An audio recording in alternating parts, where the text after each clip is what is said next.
Hello friends, welcome back to our YouTube channel we are learning. So ఈ 2025 వచ్చేసరికి it seems to be year of redemption అనమాట.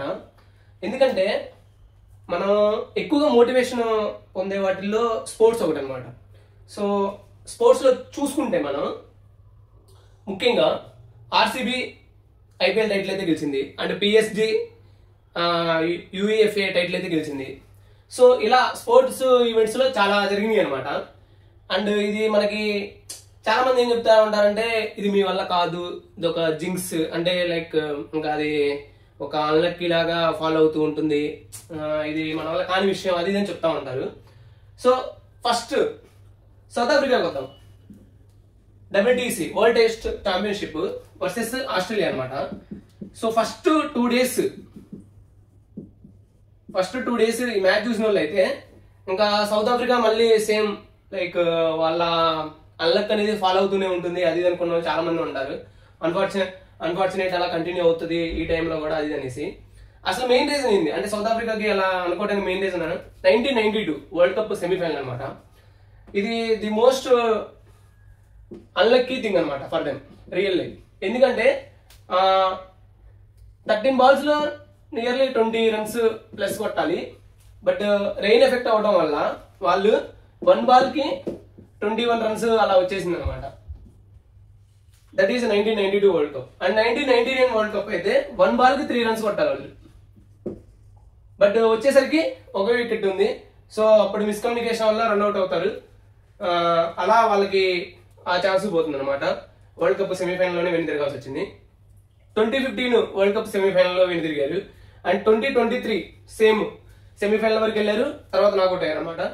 2024 T20 world cup final వరకు వచ్చారు. అప్పుడు around ఆ match అయితే నేను చాలా దగ్గర నుంచి చూసాను అనమాట. 30 balls కి 30 runs అలా కొట్టాలి, అది T20లో. అండ్ వికెట్స్ కూడా మ్యాచ్ నేను చాలా దగ్గర నుంచి చూసాను అనమాట. అండ్ వికెట్స్ కూడా దగ్గర ఒక 6 wickets వరకు ఉన్నాయి. But still they lost that match అనమాట. So that's how their ill fate was. But now today they won the world test championship and 5 wickets తేడాతోటి వాళ్ళు గెలిచారనమాట. సో నిజంగా ఇది అంటే సౌత్ ఆఫ్రికా లాయలిస్టులకు అనే కాదు, at the same time cricket ప్రేమికులకు కూడా ఇది ఒక గుడ్ డే అనమాట. అంటే మనం ఏంటంటే కంటిన్యూస్ గా మన ఎఫర్ట్ మనం పెడుతూ ఉంటే ఖచ్చితంగా మనం సక్సెస్ అవుతాము అనే దానికి ఈ సౌత్ ఆఫ్రికా టీం అనేది ఒక ఎగ్జాంపుల్ అనమాట. And one more thing, captain Bavuma తను చాలా ఎఫర్ట్స్ తీసుకున్నాడు అనమాట. ఈ మ్యాచ్ లో కూడా నేను చూశాను ఎస్టర్డే. తను సమ్ ఇంజురీ అయినట్టు ఉంది, బట్ స్టిల్ అతను బ్యాటింగ్ అయితే కంటిన్యూ చేశాడు. అండ్ ముందుండే నడిపించాడు అనమాట. He lead from the front. So captain అనేవాడు కూడా ఇలా డిఫికల్ట్ సిచ్యువేషన్ లో ఎలా ముందుండి నడిపించాలి అనే దానికి బౌమాని మనం ఎగ్జాంపుల్ గా తీసుకోవచ్చు. సో ఈ సౌత్ ఆఫ్రికా టీం ఓవరాల్ వాళ్ళ ఎఫర్ట్స్ కానీ లేకపోతే ఇవి ఇప్పుడే కాదు, లాస్ట్ ప్రీవియస్ జనరేషన్ లో కూడా వాళ్ళ దాంట్లో మంచి మంచి ప్లేయర్స్ ఉన్నారు. If you take Shaun Pollock, AB de Villiers, Graeme Smith, వీళ్ళందరూ కూడా. బట్ స్టిల్ ఆ ఎఫర్ట్ లో ఏదో ఒకటి మిస్ అయిపోయింది, దాన్ని వాళ్ళు అయితే సర్దిద్దుకున్నారు. And they won the championship today. గద ఒకటి పట్టుకొని అసలు they are on the heaven అనమాట. సో ఆ ఫీల్ బాగుంటుంది, సక్సెస్ అయిన తర్వాత ఆ ఫీల్ అనేది చాలా బాగుంటుంది. సో మనం కూడా we need to strive hard to get success. This is first. Friends, 2025 లో జరిగిన మరొక అద్భుతం, ఆర్సీబీ ఐపీఎల్ టైటిల్ కొట్టాం అనమాట. సో ఆర్సీబీ అనగానే ఒక ఎమోషన్. ఆర్సీబీకి ఫ్యాన్స్ ఉండరు, డెవోటీసే ఉంటారు. సో రకరకాలు చెప్పుకుంటా ఉంటారు. వీళ్ళ మీద ఎంతమంది ప్రేమ చూపిస్తారో అంతకంటే ఎక్కువ ట్రోల్స్ అయితే ఉన్నాయి, అది మనందరికీ తెలుసు.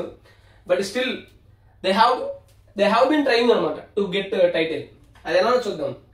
3 times ఫైనల్ వచ్చారు, ఎక్సెప్ట్ 2025 వదిలేస్తే.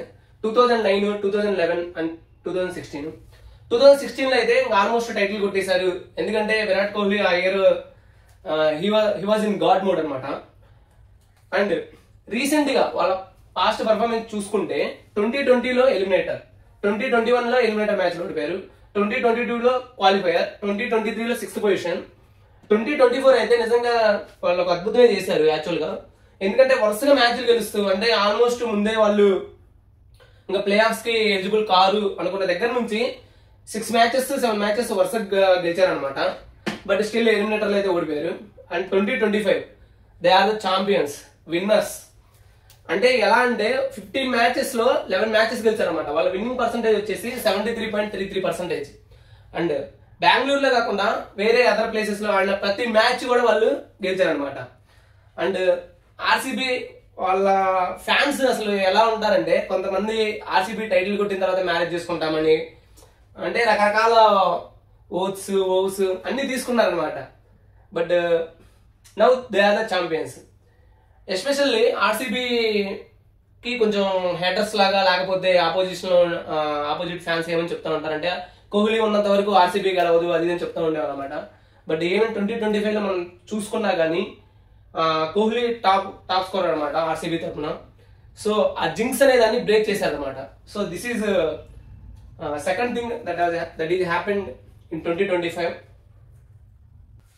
ఫ్రెండ్స్, ఈ ఇయర్ లో జరిగిన స్పోర్టింగ్ ఈవెంట్స్ లో జరిగిన మరొక అద్భుతం పిఎస్జి యూఈఎఫ్ఏ ఛాంపియన్స్ లీగ్ ని గెలవడం అనమాట. సో ఇది వచ్చేసరికి ఫైనల్లో 5-0 తోటి ఇంటర్ మిలాన్ మీద గెలిచారనమాట. ఈ పిఎస్జి అంటే ప్యారిస్ సెయింట్ జర్మన్, ఇది అనేది ఫుట్బాల్ క్లబ్ అనమాట. ఖతార్ స్పోర్ట్స్ ఇన్వెస్ట్మెంట్ వాళ్ళు దీన్ని ఓన్ చేసుకున్నారు. నియర్లీ 1970 నుంచి they are striving hard to win this championship. But and 1970 నుంచి almost 17 times they participated in champions league అనమాట. బట్ ఈ ఇయర్ అయితే గెలిచారు. అండ్ క్లోజెస్ట్ 2020లో ఫైనల్కి వచ్చారు అనమాట. వీళ్ళు కూడా లైక్ ఆర్సీబీ అంటే మన ఐపీఎల్ టోర్నీకి ఆర్సీబీ అలాను, ఈ ఫుట్బాల్ క్లబ్ లో పిఎస్జి అలా అనమాట. సో వీళ్ళు కూడా అంత ఈజీగానే గెలవలేదు అనమాట. సో మచ్ ఆఫ్ నెగిటివిటీని అంతా ఓవర్కమ్ చేసి, ట్రోల్స్ ని వాటన్నిటిని ఓవర్కమ్ చేసి ఫైనల్ గా 2025 లో టైటిల్ డ్రాట్ అయితే తీర్చుకున్నారు అనమాట వీళ్ళు. So this 2025 seems to be year of redemption. And ఈ 2025 కాదు ఫ్రెండ్స్, 2009 కూడా Roger Federer, one of the finest players in tennis. So చాలా మందికి ఐడియా ఉండే ఉంటుంది. హీస్ ద గోట్ అనమాట, greatest of all time tennis players. So తను అన్ని టైటిల్స్ అంటే like Australian Open, grand slams అనమాట. Australian Open and French Open, Wimbledon and US Open, ఇవన్నీ గ్రాండ్ స్లామ్స్ అనమాట. అండ్ రోజర్ ఫెదరర్ వచ్చేసరికి ఫ్రెంచ్ ఓపెన్ ని గెలవడానికి తను చాలా హార్డ్ గా ట్రై చేస్తూ ఉండేవాడు. అది క్లే కోర్ట్ అనమాట. సో తను ఆ కోర్ట్ లో కొంచెం పర్ఫార్మెన్స్ అనేది కొంచెం తగ్గినట్టు అనిపించేది అనమాట. బట్ తను కూడా అంటే ఒక 1 year లో లేదా 1 month లో ఆ సక్సెస్ అయితే రాలేదు. ఫర్ ఎగ్జాంపుల్ ఫైనల్ గా తన టైటిల్ డ్రాట్ అయితే 2009 లో తీర్చుకున్నాడు. సో దానికంటే ముందు అతను ఏం స్ట్రైవ్ చేశాడో చూద్దామండి. 2005 లో సెమీఫైనల్స్ వరకు వచ్చాడు, 2006 లో ఫైనలిస్ట్, 2007 ఫైనలిస్ట్, 2008 ఫైనలిస్ట్. ఈ 3 times కూడా రఫేల్ నాదల్ చేతిలో ఓడిపోయాడు అనమాట. అండ్ 2009 లో so he kept on trying అనమాట. అప్పుడు 2009 లో రఫేల్ నాదల్ సెమీఫైనల్ లో ఓడిపోయాడు. అండ్ 2009 లో ఫెదరర్ విన్నర్ అయ్యాడు అనమాట. సో నేను చెప్పేది ఏంటంటే, మనం గివప్ ఇవ్వకుండా ట్రై చేస్తూ ఉంటే ఖచ్చితంగా మన సక్సెస్ అయితే మన వెంట వస్తుంది అనే దానికి రోజర్ ఫెదరర్ కూడా ఒక ఎగ్జాంపుల్ అనమాట. అలానే ఆర్సీబీ, అలానే మన పిఎస్జి, అలానే ఈరోజు south Africa. So never give up, keep on trying, strive hard more to get success. అది ఫ్రెండ్స్, ఫైనల్ గా హార్డ్ వర్క్ అయితే ఏదో రోజు పే ఆఫ్ అవుతుంది. So that's it from my side.